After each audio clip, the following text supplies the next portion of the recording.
இந்த பதிவை காணக்கூடிய அனைத்து நல்ல உள்ளங்களுக்கும் இந்த பதிவை உங்கள் கைக்கு வரும்பொழுது எல்லா மாற்றமும் எல்லா வளங்களும் உங்களுக்கு கிடைக்கணும்னு இறைவனர்களால் சொல்லிட்டு பிரார்த்தனை பண்ணிக்கிட்டு இந்த பதிவை நான் உங்களுக்கு போடுறேங்க. ஏன்னா ஒரு நல்லவர்களுக்கு நல்லது நடக்கக்கூடிய அமைப்பை ஏற்படுத்தணும்னு தான் இந்த பதிவை நான் உங்களுக்கு போடுறேன். ஏன்னா பெரும்பாலானோர் எனக்கு கமெண்ட்டில் போட்டிருக்கீங்க, நீங்கள் சொல்கிறது எல்லாம் சரியாக இருக்குது, சரியான அமைப்பில் இருக்குது அப்படின்ட்டு. வெளிநாட்டில் வாழக்கூடிய தமிழர்கள் கூட எனக்கு நீங்கள் கமெண்ட் போடுறீங்க. அதெல்லாம் ரொம்ப பெரிய மகிழ்ச்சியாக இருக்குங்க. மன மகிழ்ச்சின்றது எதுவுமே காசு கொடுத்து வாங்க முடியாதுங்க. மன மகிழ்ச்சியை இதை மாதிரியான செயல்களால் ஒரு மனசு சந்தோஷப்படுதுன்றது பெரிய எனக்கு இறைவன் கொடுத்த ஒரு வரமாக தான் நான் நினைக்கிறேன். நீங்கள் எல்லாம் எனக்கு சப்போர்ட் பண்ணுறது எனக்கு அத்தனை அளவுக்கு மகிழ்ச்சியை கொடுக்குது. வாழ்க்கையில் எனக்கு உங்களோட உறவுகள் இருக்குது, இத்தனை உறவுகள் என்னுடன் இருக்கிறாங்கன்னும் பொழுது எனக்கு அவ்வளோ பெருமிதமாக இருக்குதுங்க. அதே போல் இந்த பதிவின் மூலமாக உங்கள் வீட்டுக்கு வர்றது அந்த மாதிரியான ஒரு அமைப்பு. இப்போ நான் நேரடியாக வர முடியலனாலும் இந்த பதிவின் மூலமாக உங்களுக்கு நான் ஒரு நல்லது நடந்தால் போதுங்க. இந்த பதிவை பார்த்து ஒரு முன்னேற்றம் ஏற்பட்டால் உங்கள் வாழ்வில் அதுதாங்க சிறப்பு வாய்ந்த ஒன்றா இருக்கும். அதனால் இந்த பதிவின் மூலமாக உங்களுக்கு எல்லா வகையிலும் அனுகிரகத்தை இறைவன் ஏற்படுத்தி கொடுக்கணும்னு சொல்லிட்டு இந்த பதிவை போடுறேங்க. இப்போ நம்ம பார்க்கக்கூடிய ராசி எந்த ராசின்னு பார்க்கும் பொழுது தனுசு ராசிங்க. தனுசு ராசிக்காரர்களுக்கு இப்போ வரக்கூடிய காலங்கள் எப்படி இருக்குது, மாற்றங்கள் எப்படி இருக்குன்னு பார்க்கணும். ஏன்னா தனுசு ராசி ஏற்கனவே 7.5 சனியில் இருந்து விடுபட்டாலும் இன்னும் அந்த ஒரு இதிலே இருக்கீங்க, அந்த வைபிளே தான் இருக்கீங்க, அந்த அதிர்வலையிலே இருக்கக்கூடிய சூழ்நிலை இருந்துக்கிட்டு தான் இருக்குது. உடனடியாக மாற்றம் பெரும்பாலானருக்கு தெரியல.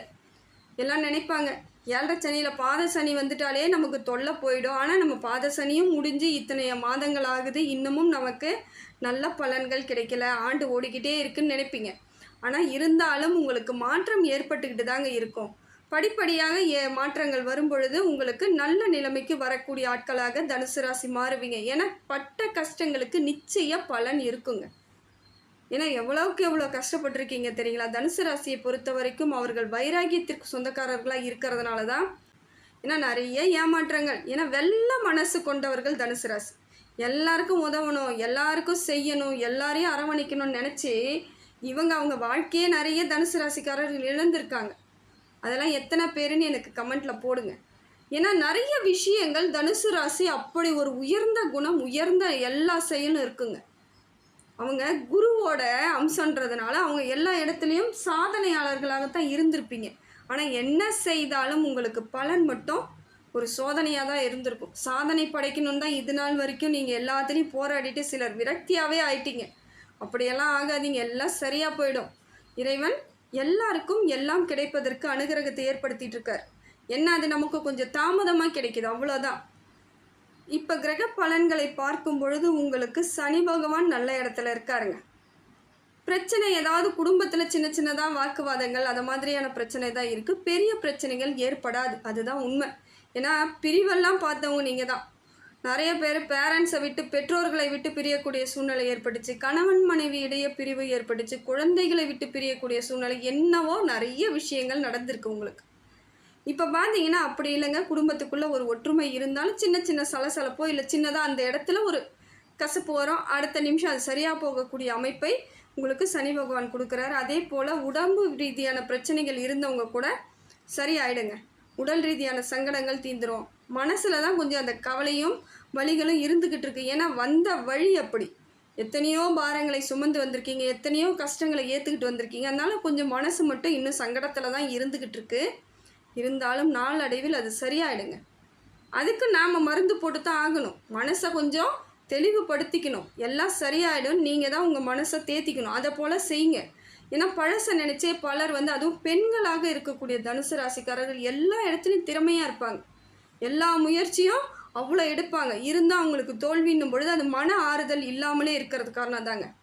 பெண்கள்லாம் கொஞ்சம் ரொம்ப கஷ்டப்படுவாங்க. நான் எவ்வளோ யோசித்தேன், எவ்வளோ செஞ்சேன், எனக்கு சரியான பலன் கிடைக்கல, நான் என்ன பண்ணுவேன், இன்னும் என்ன பண்ணணும், இறைவன் அனுகிரகம் எனக்கு கொடுக்கலையேன்னு சொல்லிட்டு வருத்தப்படக்கூடியவர்களாக இருப்பீங்க. அப்படிப்பட்டவர்களுக்கு இந்த காலம் ஒரு மாற்றத்தை ஏற்படுத்தி கொடுக்குங்க. கொஞ்சம் கொடுக்கும், டைம் எடுக்குது, அவ்வளோதான். அதை நினச்சிக்கணும். மிச்சபடி நீங்கள் எல்லாமே முடிந்து போய்விட்டதாக நீங்கள் நினைக்கவே கூடாதுங்க. ரன்னிங்கில் இருக்கீங்க, அதை நினைக்கணும். இன்னும் ஓடிக்கிட்டு தான் இருக்கீங்க. எந்த இடத்துலையும் உங்களுக்கு தோல்வி இல்லைங்கிறத நினச்சிட்டு பயணம் பண்ணிக்கிட்டே இருங்க. வாழ்க்கை உங்களுக்கு அடுத்தது பார்த்திங்கன்னா செவ்வாய் உங்களுக்கு கொஞ்சம் சரியான அமைப்பில் இல்லை. அது எப்படி இருக்குன்னு பார்த்தீங்கன்னாக்கா உடல் ரீதியான பிரச்சனைகள் ஓரளவுக்கு அது வந்து வரக்கூடிய வாய்ப்பு இருந்தாலும், இந்த சொந்த பந்தங்களால் பிரச்சனையை தாங்க நீங்கள் அனுபவிக்கக்கூடிய சூழ்நிலை இருக்கும். அதுவும் இந்த இரத்த உறவுகள்லாம் கொஞ்சம் உங்களை பாடாப்படுத்துறதுக்கான வாய்ப்புகள் இருக்குது. என்னங்க இப்போ தான் கொஞ்சம் மாறுச்சுன்னு சொல்கிறீங்க, மறுபடியும் வருதுன்னு. நீங்கள் எச்சரிக்கையாக இருந்துக்கோங்க. அவங்கள பற்றி நமக்கு ஏற்கனவே தெரிஞ்சு போயிடுச்சு. ஏன்னா 7:30 சனியிலே எத்தனை பேரோட முகங்களையும் நீங்கள் பார்த்துட்டீங்க. யார் யார் எப்படி எந்த மாதிரியான ஆட்கள்னு பார்த்துட்டீங்க. இனி கனிவு கரிசனம் எதுவும் தேவையில்லைன்னு தான் நான் சொல்லுவேன். எங்கே வைக்கணுமோ அங்கே வைங்க. ஃபஸ்ட்டு உங்களை நீங்கள் சரிப்படுத்தி ஸ்டெடியாக நிற்கிறதுக்கு முயற்சி பண்ணாதாங்க வாழ்க்கையில் அடுத்த கட்ட நகர்வு உங்களுக்கு நல்லா இருக்கும். அதனால் முடிந்த வரையிலும் தெளிவாக இருங்க. பிரச்சனைன்னு வந்தால் கொஞ்சம் அவங்கள அப்படியே விலக்கி விட்டுட்டு இடைய வந்துட்டிங்கன்னா கொஞ்சம் நல்லாயிருக்கும். ஏன்னா சுற்றி இருக்கிறவங்களால உங்களுக்கு சில விஷயங்கள் உங்களுக்கு கவலையும் சங்கடத்தையும் ஏற்படுத்தி கொடுத்துருங்க. ஏன்னா கூட இருக்கக்கூடியவர்கள் உறவாக இருக்கலாம், நட்பாக இருக்கலாம். நட்பால் கூட உங்களுக்கு பெரிய பிரச்சனை கிடையாது. உறவுகளால் வரக்கூடிய சூழ்நிலை நிச்சயமாக இருக்குதுங்க. கவனமாக இருங்க. முடிந்த வரைக்கும் விலக்கி விட்டுருங்க. அவங்களாம் தேவையே இல்லை. என்றைக்காக இருந்தாலும் சேர்த்துக்கலான்ற எண்ணத்தோடு போங்க. எப்படியா இருந்தாலும் வருவாங்க. ஆனால் இப்போ உங்களுக்கு தேவையில்லை. ஏன்னா அவங்களால உங்களுக்கு கஷ்டம் வரும்னு தெரிஞ்சிருச்சு. தெரியாமல் அவஸ்தைப்படுறது வேறு. தெரிஞ்சு நம்ம கஷ்டப்படணும்னு அவசியம் கிடையாது இல்லையா? அதனால் கொஞ்சம் ஜாக்கிரதையாக இருங்க. அதே போல் சொத்து பிரச்சனை இருக்கிறவங்களா இருந்தீங்கன்னா உடனடியாக சொத்தெல்லாம் உங்களுக்கு முழுமையாக வந்து கிடைப்பதற்கான வாய்ப்புகள் குறைவு.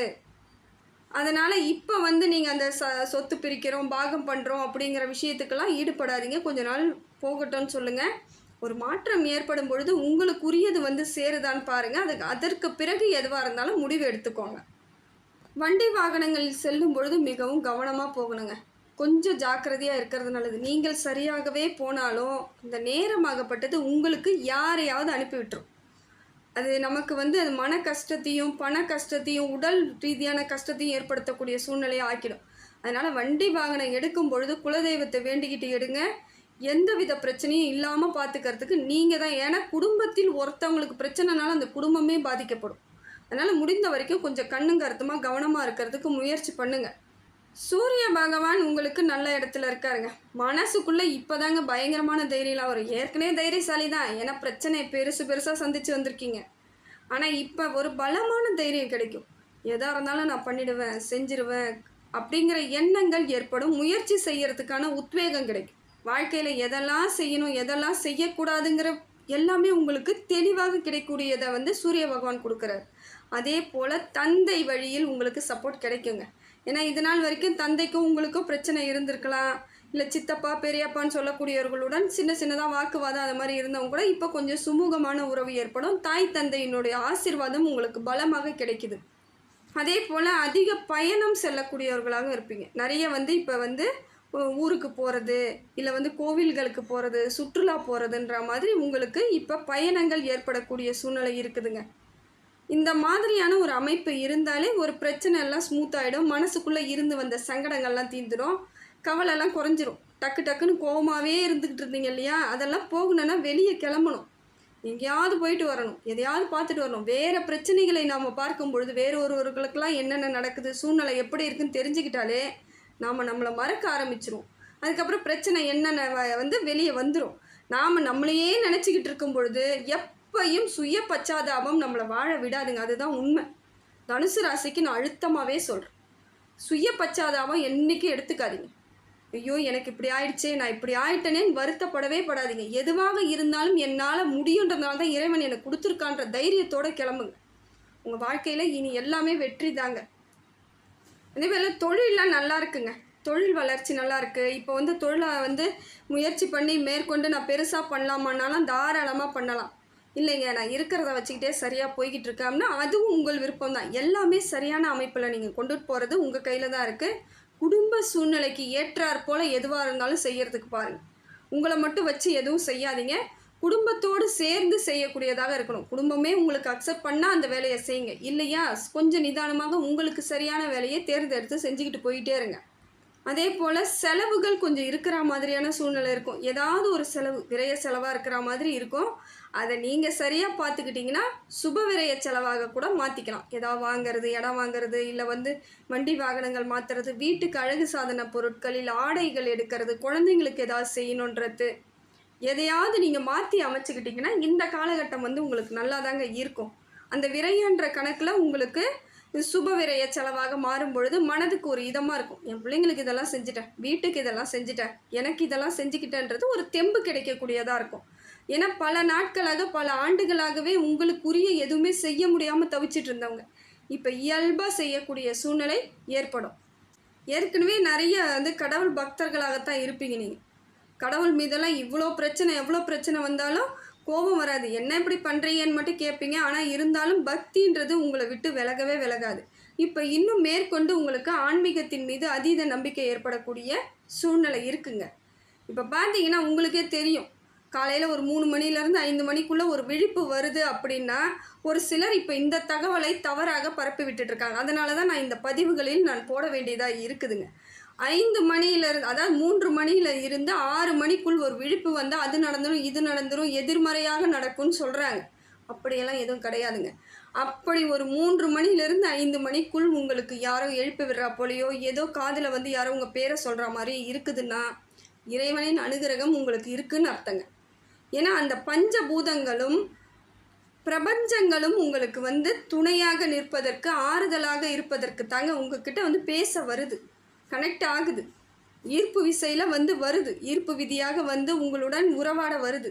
ஏன்னா பிரபஞ்சம் இருக்கும் வரையில் நம் வாழ்க்கையில் நம்ம எது பேசினாலும் சரிங்க, நீங்கள் கடவுள்கிட்ட கேட்டிருக்கலாம், உங்கள் மனதார பிரார்த்தனை பண்ணியிருக்கலாம், இது எல்லாமே எங்கே போகுதுன்னா அந்த பஞ்சபூதங்களுக்குள் அடக்கமாகத்தான் இருக்குது. அப்போ அதன் மூலமாக உங்களுக்கு எல்லா விதத்திலும் மாற்றம் ஏற்படக்கூடியதாக மாறி உங்களுக்கு கிடைக்கும். அது எப்படி தெரியும்னா இதை மாதிரி தான். அந்த காலையில் 3 மணிலேருந்து 5 மணிக்குள் உங்களுக்கு ஒரு விழிப்பு வந்தால் நிச்சயமாக உங்கள் வாழ்க்கையில் ஏதோ ஒரு நல்ல மாற்றம் ஏற்பட போகுது. பலன் உங்களுக்கு முழுமையாக கிடைக்க போகுது. அதான் நீங்கள் என்ன கேட்டிருக்கீங்களோ அது கிடைக்க போகுதுன்னு அர்த்தம். இதை நீங்கள் ஒரு சிலர் வேறு விதமாக சொல்கிறதுக்கெல்லாம் நீங்கள் காது கொடுத்து கேட்காதீங்க. நன்மை நடக்கும்னு நினைங்க, எல்லாத்தையும் நேர்மறையாக நினைங்க, எல்லாத்தையும் உங்களுக்கு பாசிட்டிவாக நினைங்க. அப்போ உங்களுக்கு கண்டிப்பாக வெற்றி கிடைக்கும். எதையும் கண்டு பயப்படாதீங்க, அச்சப்படாதீங்க. வாழ்க்கையில் உங்களுக்கு எல்லா விதத்திலும் மாற்றம் ஏற்படக்கூடியதாக இருக்குது. இறைவனின் அனுகிரகம் இருக்குதுங்க. அடுத்தது பார்த்திங்கன்னா ராகு பகவான் உங்களுக்கு நல்ல இடத்துல இருக்காருங்க. இப்போ பார்த்தீங்கன்னா மனசுக்குள்ளே இது நாள் வரைக்கும் குழப்பமும் ரொம்ப டென்ஷனும் இருந்த நீங்கள் இப்போ பார்த்தீங்கன்னா தெளிவாக தைரியமாக இருப்பீங்க. எதுவாக இருந்தாலும் நான் பார்த்துக்கிறேன், எதுவாக இருந்தாலும் செய்யலாம், என்னால் முடியும், பிரச்சனை தானே, எத்தனையோ பார்த்துட்டோம், இதுக்கு மேலே வராது அப்படிங்கிற மாதிரி உங்களுக்குள் நீங்கள் ஆறுதல் படுத்திக்கிட்டு உங்கள் செயலை தெளிவாக செய்யக்கூடிய நேரமாக ராகு பகவான் கொடுக்குறார். இந்த மாதிரி ஒரு அமைப்பு கிடைக்கிறதெல்லாம் பெரிய விஷயங்க. ஏன்னா ஓரளவுக்கு எல்லா கிரகங்களும் உங்களுக்கு சப்போர்ட் பண்ண தான் செய்யுது. அப்போ மாற்றம் இருக்குது, வழிவகை ஏற்படுது, தெளிவு கிடைக்குது. நீங்கள் நம்பிக்கையோடு இருந்து எல்லா வழியிலையும் முயற்சி பண்ணிக்கிட்டே இருங்க. எதையெல்லாம் விட்டீங்களோ அதெல்லாம் கிடைச்சிருங்க. ஏன்னா நிறைய பேர் வேலை இழந்திருப்பாங்க, சொத்து இழந்திருப்பாங்க, உடல் ரீதியான பிரச்சனையை சந்திச்சிருப்பீங்க, மன ரீதியான பிரச்சனை, பிரிவுகள், நிறைய பேர் குடும்பமே பிரிஞ்சு போயிருக்கும். அது எல்லாம் மாறி இப்போ எல்லாமே ஒரு அமைப்புக்குள் உங்களுக்கு சாதகமான பலனை கிடைக்கக்கூடியதாக தாங்க இருக்குது. ஏற்கனவே பட்டுட்டீங்க, இனிமேல் வரக்கூடிய காலங்களில் உங்களுக்கு நல்ல பலன்கள் கிடைக்கக்கூடியதாக தான் இருக்குது. அடுத்தது பார்த்திங்கன்னா கேது பகவான் உங்களுக்கு அதே போல் நல்ல அமைப்பில் தான் இருக்கார். அரசாங்க உதவியை தான் எதிர்பார்த்துட்டு இருக்கிறவங்களா இருந்தீங்கன்னா தனுசு ராசிக்கு இப்போ முயற்சி பண்ணால் கிடைக்கிறதுக்கான வாய்ப்புகள் இருக்குங்க. அரசாங்க உதவி கிடைக்கும். அதே போல் உங்களுக்கு எதிர்ப்பாக இருந்தவர்கள் உங்களை விட்டு விலகக்கூடிய சூழ்நிலை இருக்குது. இந்த தொழில் போட்டியெல்லாம் நிறைய நடந்திருக்கும். உங்களுக்கு எந்த தொழில் செய்ய போனாலும் அதுக்கு முன்னாடி உங்களை வாழ விடாமல் பண்ணவங்க நிறைய பேர் இருந்தாங்க பார்த்தீங்களா, அவங்க எல்லாம் இப்போ காணாத போயிடுவாங்க கேது பகவான் மூலமாக. விநாயகர் வழிபாடு செய்யுங்க, உங்களுக்கு தொடர்ந்து விநாயகர் வழிபாடு செய்யுங்க. படிப்படியாக மாற்றம் ஏற்பட்டுரும், மனசுக்கு தைரியம் கிடைக்கும், நல்ல உறவுகள், நல்லா சப்போர்ட் பண்ணக்கூடிய சூழ்நிலையெல்லாம் அமையுங்க. உங்களுக்கு சேர வேண்டிய அனைத்து நன்மைகளும் இறைவன் அருளால் வந்துடும். கேது பகவான் அந்த இடத்துல இருக்கார். அதே போல் ஹனுமன் வழிபாடு இன்னும் உங்களுக்கு மாற்றத்தை ஏற்படுத்தி கொடுக்கும். நீங்கள் 2 தெய்வத்தை வாழ்நாள் முழுக்கவே பிடிச்சிக்கலாங்க. ஒன்று விநாயகர், இன்னொன்று ஹனுமன். இவங்க 2 பேர் இருந்தாலே நீங்கள் எல்லா விதத்திலும் சாதனையாளர்களாக வருவீங்க. இல்லைங்க நான் பெண் தெய்வத்தை வழிபடணும்னு நினைக்கிறேன் அப்படின்னா துர்க்கையை வழிபடுங்க, காளியை வழிபடுங்க. இவங்க 2 பேரும் உங்களுக்கு பக்க பலமாக இருப்பாங்க, பயத்தை போக்கிடுவாங்க, துணையாக இருப்பாங்க. உங்கள் வாழ்க்கையில் முழுக்க துணையாக வரக்கூடியவர்களாக இருந்து எல்லா செயல்களும் வெற்றியாக இருக்குங்க. உங்களுக்கு ஒரு நல்ல வைப்ரேஷன் கிடைக்கும், நல்ல மாற்றங்கள் கிடைக்கும், நேர்மறை எண்ணங்கள் கிடைக்கும். அப்போ உங்களுக்கு வாழ்க்கையில் எளிமையாக ஜெயிக்கக்கூடிய காலங்களாக இறைவன் எப்பொழுதும் உங்களுக்கு கொடுத்துக்கிட்டே இருப்பாருங்க.